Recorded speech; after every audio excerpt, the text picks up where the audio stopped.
তো প্রিয় শিক্ষার্থী বন্ধুরা, আসসালামু আলাইকুম। স্বাগতম আপনাদের চ্যানেল এডুকেশন টুডে 24। তো আজকে যে বিষয়টি নিয়ে আলোচনা করে যাচ্ছি সেটা হচ্ছে এই যে আমাদের এখানে একটি ফর্ম আসছে, এই ফর্মটা কিভাবে তৈরি করতে হয়, তো সেই বিষয়টি আমরা দেখব। তো তার আগে দেখে নিই যে এই ফর্মটি কিভাবে কাজ করে। দেখেন এখানে সিরিয়াল নাম্বার আছে 01, তারপর নাম দেই জামান, তারপর স্যালারি 30,000। এই যে এখানে দেওয়ার সাথে সাথে এখানে দেখেন ডাটাগুলো এন্ট্রি হয়ে যাচ্ছে। ঠিক তেমনি আবার 02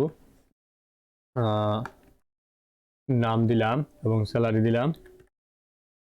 এই যে ইন্টার দেওয়ার সাথে সাথে এখানে কিন্তু ডাটাগুলো অটোমেটিক এন্ট্রি হয়ে যাচ্ছে। তো এটা কিভাবে করতে হয় চলেন সেটা দেখি। সর্বপ্রথম আপনার এই যে এখান থেকে এই আইকনে ক্লিক করবেন। এখানে ক্লিক করার পর দেখবেন এখানে এই যে দেখেন,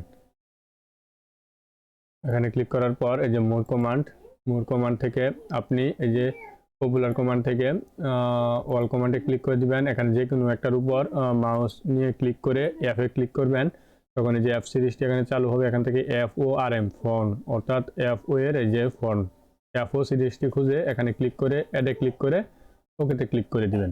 এখন দেখেন এখানে ফর্ম আইকনটি চলে আসছে। এখন আপনি যেটি করবেন এই তিনটাকে সিলেক্ট করে, অর্থাৎ যেই হেডের উপর ফর্মটি তৈরি করবেন সেগুলোর উপর সিলেক্ট করে ফর্মের উপর ক্লিক করে দিবেন। এখান থেকে ওকেতে ক্লিক করে দিবেন। দেখেন চলে আসছে। তো এখন যদি লিখে দেন 01 ট্যাব জামান ট্যাব 30,000, দেখেন অটোমেটিক অ্যাড হয়ে যাচ্ছে। তো এইভাবেই আপনারা এই ফর্মটি তৈরি করতে পারেন। তো ভিডিওটি যদি ভালো লেগে থাকে তাহলে অবশ্যই চ্যানেলটি সাবস্ক্রাইব করে রাখবেন এবং পাশে থাকা বেল আইকনটি অন করে দিবেন। তো ভিডিওটি প্রথম থেকে শেষ পর্যন্ত দেখার জন্য আপনাকে অসংখ্য ধন্যবাদ। আসসালামু আলাইকুম।